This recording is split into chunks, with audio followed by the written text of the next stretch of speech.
And you're watching Sporting Icons. Okay, so the WBC have finally released their new rankings for the heavyweight division. They're about 2 weeks late to the party compared to what they would normally be each and every month. And I'm presuming it's because quite a few fights have been happening across the globe. Most notably, of course, the Fury vs Wilder 3 card, where it had 3 fights on there in the heavyweight division that are quite important to the top 15. Fury vs Wilder for the WBC strap. Robert Helenius versus Adam Kownacki, and of course Frank Sanchez versus Efe Ajagba. All 3 of those had an impact on the new rankings. Now, of course, as I do each and every rankings across all the sanctioning bodies in the heavyweight division each and every month, I'll point out the changes compared to last month, and of course we'll try and justify why they're there, or kick them in the backside as to why they're there. Now, if you are new to this channel and you do like being kept updated with all the heavyweight division rankings, nobody else is doing it, so click that subscribe button. Do yourself a favour, turn it from red to grey. It will change your life. It's magnificent. Have fun with it. Now, the top 15 for the WBC go as such, but of course we're going to introduce the champions first. Tyson Fury, the WBC World Heavyweight Champion. Dillian Whyte, the WBC Interim World Heavyweight Champion. Number 1, Jonte Wilder. Number 2, Andy Ruiz Jr. Number 3, Joyce. Number 4, King Kong, Luis Ortiz. Number 5, Joseph Parker. Number 6, Frank Sanchez. Number 7, Michael Hunter. Number 8, Ajit Kabiel. Number 9, Filip Hrgovic. Number 10, Arslanbek Makmadov. Number 11, Tony Yoka. Number 12, Derek Chisora. Number 13, Robert Helenius. Number 14, Martin Bakole. And number 15, I walk this earth like a god, Prince Charles Martin. Now, one big change in this one is that compared to last month, Efe Ajagba, who was ranked number 8 in last month's rankings, has now been dropped. He no longer features in the top 15. So he loses on points to Frank Sanchez. Frank Sanchez, of course, has been boosted by 5 positions for his performance and win over Efe Ajagba. And it was a very one-sided performance. I thought Frank Sanchez done fantastic in that fight. He was much better than what I thought he was going to be against Efe Ajagba. Maybe Efe Ajagba just didn't perform to the best of his abilities, or maybe he did, but Frank Sanchez is just so much better at this stage in their career. Either way, I think Efe Ajagba will bounce back from it. But either way, Frank Sanchez being boosted by 5 positions. But because Efe Ajagba has been dropped, obviously quite a few fighters have also changed positions. 1 position up, 1 position down, so quite a few there. But of course, Robert Helenius is a fresh insert into number 13.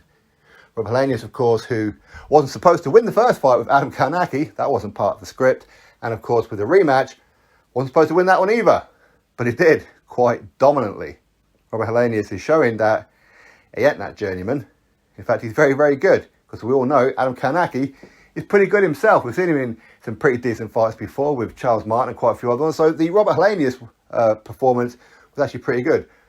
Very, very dominant, quite brutal at times as well. Either way, he is number 13. But let's not forget, Robert Helenius is also the WBA Gold Heavyweight Champion. Don't be surprised if WBA order Robert Helenius to fight Hughie Fury or a Michael Hunter for the WBA mandatory. Of course, that mandatory is due next for the winner of Joshua Usyk 2. Now, the elephant in the room, Jonte Wilder. So, Jonte Wilder, he keeps his position as number 1, even though he's got knocked out twice in his last 2 fights. But he keeps his position as number 1. That tells me the WBC have some kind of plan for him. What plan could that be? Who knows? Who knows? Maybe if Tyson Fury is going to get elevated to a franchise champion. If they're going to do that, I mean, it is unlikely, but you never know. If he is, maybe they'll order Dillian Whyte to defend his new WBC World Heavyweight Champion, because obviously he's interim champion, so that means he'll get elevated to full champion, defend it against Wilder. Call Wilder the mandatory, even though he's been knocked out on his last 2 fights. Okay, or one of them was quit or towel thrown in, however you want to put it. But for Efe Ajagba to lose his position when he lost on points, to totally being dropped out of the rankings, for Wilder to keep his number 1 position after being stopped twice on the trot. I think WBC have got a little bit of explaining to do when it comes to that. But I'm sure in time we'll find out what it is that WBC are planning on doing with Deontay Wilder should Deontay Wilder continue fighting. Will he continue fighting? Who knows? Hopefully he does. Now, the other change is Makmadov. He's moved up a couple of positions, but I haven't seen him fight recently. So I don't quite know why he's been boosted a couple of positions. It might be because with Robert Helenius, a fresh insert, and F.A. Jagbo being dropped from number 8, it may just mean that the order of the cards may just mean that he's just been booted by a couple of positions. It may just be that. I don't know. But again, I mean, Derek Chisora, listen, here in the UK, we all like Derek Chisora, okay? We all are watching him fight. He is an absolute warrior.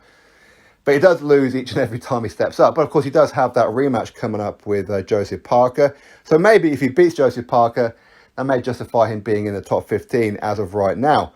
But with Joseph Parker being ranked number 5, again, he's going to have to justify that position, isn't he?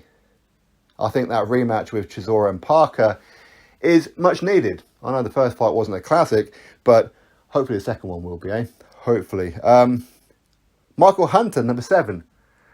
This guy's a serial ducker lately. I don't know what's the matter with him. He was the guy who would fight anybody and everybody. You know, he would fight Alexander Povetkin. He would fight Alexander Usyk once before in the cruiserweight division. He would fight this guy, that guy, and that guy. But lately, he's not interested. He really isn't. I mean, he'll talk a good game, but not get in there with anybody. He had the opportunity to go fight Filip Hrgović for the IBF mandatory and ducked him. Let's be honest. Anyway, what can you do? Now, Martin Bakole, he just beat an absolute journeyman in his last fight on MTK Global Show. But we'll have to wait and see if Martin Bakole versus Filip Hrgović is going to happen for the IBF mandatory. Apparently, it could well be. So if that does happen, obviously there's going to be huge changes with number 14, Martin Bakole, and number 9, Filip Hrgović. So that will really impact these particular rankings as well. What's happening with Joyce? Well, we don't know. We don't know. Apparently, he offered Luis Ortiz the fight, but Luis Ortiz didn't want anything to do with him. But that's no surprise. Luis Ortiz, who's ranked number 4, should he be ranked number 4? Well, who's he beat? Let's be honest. Who's he beat? Can anybody tell me who he's beat? Bryant Jennings back in 2015? Whoop-de-doo. He beat anybody else since then? No. Yes, he's fought Wilder twice. Nobody asked for the rematch, but still. He got knocked out. So why is he ranked there? Because he's a PBC fighter. Actually, let's have a quick look. How many PBC fighters are on their top 15? Wilder, Ruiz, Luis Ortiz, Frank Sanchez, Robert Helenius, Charles Martin. 6 of the top 15 are PBC fighters. What is going on? WBC, PBC, what is going on? There's some brown envelopes being passed around, who knows? Either way, that is the top 15. So there are quite a few changes. I suppose the most questionable one is why is Deontay Wilder ranked number 1? I'm not saying that he shouldn't be up there, but when you get knocked out in your last 2 fights, doesn't matter how you perform, you got knocked the F out. You should be dropped from the number 1 position, shouldn't you not? Surely. But anyway, it is what it is. What can you do? Robert Helenius, of course, is the new insert. Drop your thoughts below, click thumbs up, and of course subscribe. And I'll catch you all in the very next video.